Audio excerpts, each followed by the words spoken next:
Ah, la Californie, la Californie. Souvent, on dit dans le domaine du showbiz, les tendances sont là. Hein? Tout se passe dans le domaine du showbiz. On dit « Hey, c'est hot à Los Angeles, là, tu vis tel artiste. » Samuel, toi, du côté culinaire, tu nous dis que là également, ça part de la Californie à plein d'égards. T'arrives de là, là. T'arrives d'un voyage. On vient de débarquer là, de l'avion, là, pratiquement.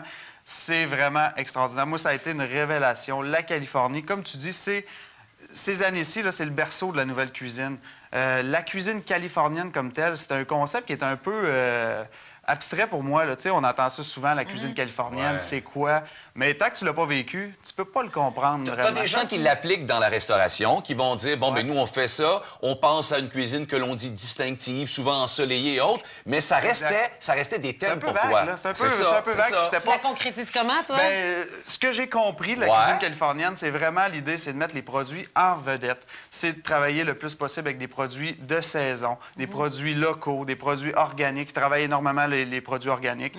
Pas nécessairement bio. Organique, c'est moins complexe comme procédé que devenir bio. Devenir bio, là, c'est plusieurs années. Puis si le voisin il met un peu d'engrais, ben, tu peux pas le devenir. C'est travailler organique. Des liens avec le producteur, mais vraiment mettre le produit en valeur. Ils prennent des inspirations, en fait, des techniques de cuisine méditerranéenne, asiatique. Les techniques restent les mêmes, mais c'est le produit. C'est de mettre le produit en valeur. Et tu nous disais tantôt, puis ça, je trouve ça vraiment intéressant. Tu as dit, nous, on va à l'épicerie, et puis on se dit, bon, ben on part pas de la même manière pour faire à manger. On arrive à l'épicerie, nous, on a une recette déjà établie. On se dit, je vais faire un sauté de poulet au machin avec du brocoli. Bon. Mais au lieu de faire ça, on devrait arriver à l'épicerie, puis c'est l'épicerie qui va nous dire qu'est-ce qu'on va cuisiner. Les aliments qui sont là devraient être la base. Exactement. Qu'est-ce qui est saison? Qu'est-ce qui est en vedette? C'est un peu comme on fait dans nos chroniques, c'est de travailler soit les aubaines ou soit les produits qui sont de saison, qui sont là présentement. Partir du produit. Partir du produit. Faire l'inverse de d'habitude. Puis, entre autres, dans ces beaux livres de recettes qu'on a ramenés, il y en a un qui dit de ne pas toujours suivre la recette. On dit de travailler du brocoli. Bien, si le brocolini, par exemple, que j'ai découvert. C'est quoi ça, du brocolini? C'est du brocoli plus long? C'est du brocoli plus long. En fait, ça peut ressembler un peu à un rapini pour la forme, ceux qui connaissent le rapini. Mais le goût ressemble vraiment au brocoli, mais c'est un peu plus sucré. Puis en présentation, c'est plus long en bouche qu'un brocoli. C'est différent. D'habitude, on mange jamais les tiges et là, on non, les mange. La tige est très, très molle. C'est pas quelque chose de coriace comme un brocoli que tu te bats avec ça puis ça tire. Et donc, toi, t'es en Californie, t'arrives là-bas, t'étais à quoi? À San Francisco, précisément, où tu t'es promené? Oui, San Francisco, une semaine, en fait. On s'est promené, on a fait des restaurants extraordinaires. Oui, c'est ça. Ben, nous, on voyageait avec la petite à 5 mois, donc on y allait souvent le midi. Puis on a mangé dans des très grandes tables pour beaucoup moins cher que le soir. Puis la cuisine, c'est vraiment ça. Il faut y aller avec le produit. Il faut y aller... Tu as fait des découvertes. T'es allé chez Be Right. Qu'est-ce que c'est exactement? Be Right. Ça, c'est mon coup de cœur, un des gros coups de cœur du voyage. C'est une épicerie, en fait. C'est le rêve Qui est située où, précisément, elle? Qui est à San Francisco, directement dans le quartier Mission, si je ne me trompe pas. Et puis, vous voyez un peu les images. Tout est frais, tout est local. Quand tu rentres là-bas, ce qui est intéressant, c'est que c'est écrit en plus sur les murs, là. Tout ce que tu as dans l'épicerie provient de 50 000 ou moins aux alentours. Hey, dans un rayon maximum. Dans un rayon maximum. Imaginez le vin, le fromage, les noix, l'huile d'olive, la viande, les poissons. On peut pas faire ça au Québec, OK? On s'entend qu'on n'a pas la mer. Quand tu étais dans l'épicerie, toi, tu étais le seul immigré de la place. Là. Toi, tu es arrivé plus loin que 50. À peu près. Mais tu sais, on voit les étalages de fromage. C'est tout Encore là, la cuisine californienne est relativement simple. C'est vraiment de mettre le produit en vedette, puis de travailler avec des techniques qu'on prend à travers le monde, par contre, tu sais, d'inspiration. D'inspiration du monde, mais c'est vraiment ça, là. Tu as découvert certains aliments. Il y en a que je reconnais, mais ça, je sais pas c'est quoi. Il y en a qu'on connaît. Comme les dattes, c'est très typique de la Californie. Là, ici, ce qu'on a, c'est... Nous autres, on a bien ri parce que c'est du persimmon. Persimmon, mais je me suis rendu compte, en fait, que c'est du kaki. Du kaki, qui est ça, là, en fait, c'est quelque chose qu'on voit de temps en temps dans les épiceries, mais on connaît pas, puis c'est très rare qu'on va en voir, premièrement. Mais là-bas, là, c'est un produit courant comme une pomme puis comme une poire. Mais c'est quoi, c'est un légume?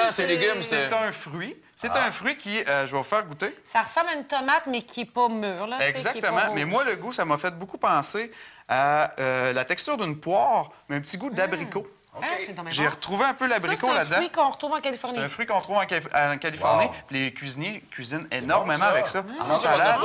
Je sais. Ben là, Parce qu'on n'est pas dans 50 mètres tout autour. ça, j'ai réussi à le trouver là, chez IGA, puis on est capable de le trouver. Oui, ça aussi. le kaki, je l'ai José, trouvé chez chez IGA? Ouais. Gros vendeur. Moi aussi, Ah j'aime non, c'est ça. vraiment intéressant. Oui, plutôt. Avec la pleure aussi. Allez avec ça. L'avocat, les citrons, ça, tu vois ça beaucoup. Avocat, Là. c'est parce que, tout simplement, parce que l'avocat en Californie est roi et maître. Puis en Californie, on n'a pas seulement le As. Nous, on a toujours la variété As d'avocat. Là-bas, t'en as 50 sortes environ. Ouais.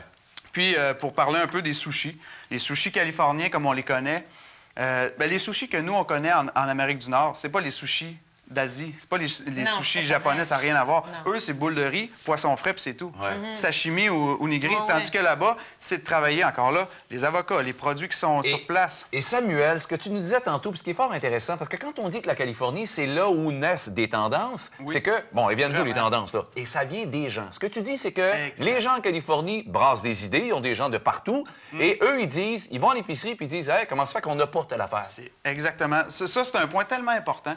C'est ce qu'on explique beaucoup dans le Be Right, puis c'est ce que le propriétaire essaie de nous dire dans le livre, puis on le sent aussi quand on est là-bas. Ouais. C'est, je donnais l'exemple, on arrive à l'épicerie, on veut faire une recette avec des betteraves jaunes. On arrive là, il n'y en a pas.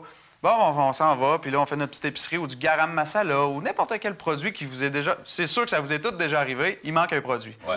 Là, on s'en va chez nous, puis on fait notre petite journée, puis on parle pas à personne. Non, allez voir le gérant, allez voir les commis Ah aux ouais. fruits et légumes. Puis ces gens-là, pour en connaître certains, sont vraiment intéressés à se faire dire... Moi, je voulais de la betterave non, jaune, c'est puis ça, on n'en a pas. Parce que eux, en se le faisant répéter, ils savent ce que les clients vont vouloir. Puis il faut vraiment oser, faut vraiment y aller de par nous-mêmes, sinon ça ne changera jamais. Ça changera pas. La Californie, c'est rendu là. Comme moi, je C'est fais la ça, veille d'aller à vraiment. l'épicerie pour demander d'avoir ça, parce que Kaki. c'est C'est bon, du Kaki, kaki, bon. oui. Persimmon. Sur le bord de la mer, le poisson, j'imagine, qui est très Ah, populaire. le poisson, là-bas c'est aussi, là. extraordinaire. On a mangé des ceviches, mais un exemple de ceviche au restaurant, c'était 5 ingrédients. C'était pas des grandes préparations qui demandent énormément de temps. C'est, OK, aujourd'hui, on a tel poisson qui est en vedette à l'épicerie. Parfait, on va le travailler très rapidement. Pas obligé de suivre les recettes toujours. Non. Comme on disait tantôt, c'est vraiment de... Prenez le produit, essayez de le mettre en valeur, puis demandez aussi aux gens. Ça, c'est une autre chose au Québec. Dans les épiceries, exemple pour le Be Right, ils nous offrent toujours de goûter. Ça, c'est extraordinaire. Ah, ben là, Les- ouais. Le prêt-à-manger, là, c'est rempli, ça déborde. Puis là, tu arrives, tu regardes une salade de quinoa californienne, puis tu dis, ah, ça a l'air bon. Voulez-vous goûter? Voulez-vous goûter, goûter? c'est Ils te font- fun, ça. Tu sors de là, puis t'as plus faim. là. Et là, ton coup de cœur, ça a été dessert en vue de la Saint-Valentin, le Ouais, banana ouais. cream pie. Ah, Ça- ça a l'air bon. Oh! Chez Tartine, à San Francisco, c'est une pâtisserie assez extraordinaire, merci. Les gens font la file une demi-heure pour rentrer, juste pour rentrer. Puis ça vaut la peine. Tout le monde nous avait dit, faites-la la file Ah, avec, tu l'as avec fait? la poussette. Ah là, ouais? puis, oh, OK. ouais. Puis on est rentré là-bas, puis moi, j'ai vu la banana cream pie, chocolate and caramel. J'ai fait, oh, bon, OK. Ah. On y va avec ça. Puis je suis tombé en amour avec cette recette-là, avec l'endroit comme tel. Fait que je suis parti avec le livre de recettes. Cette recette-là, pour notre menu Saint-Valentin, pour les boîtes à souper, on va la mettre en vedette. Elle va être à vrai. partager, une belle grosse Ouais. tarte aux bananes, chocolat.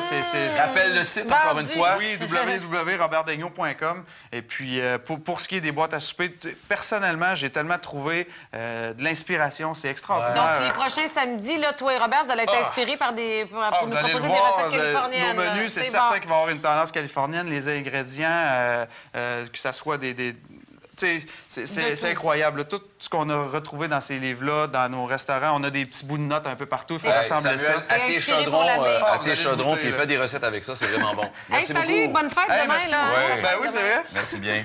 Hey, José, au retour? Hey, t'en as même pas laissé. Ben non, mais il m'avait dit Retour. qu'il l'avait juste pour Des moi. petites Au statistiques retour, de Super oui, Bowl. de Super Bowl, parce Ouais. qu'évidemment, on sait que c'est ce soir, mais je sais que j'aurai pas ça pour le Super Bowl. Après, peut-être que-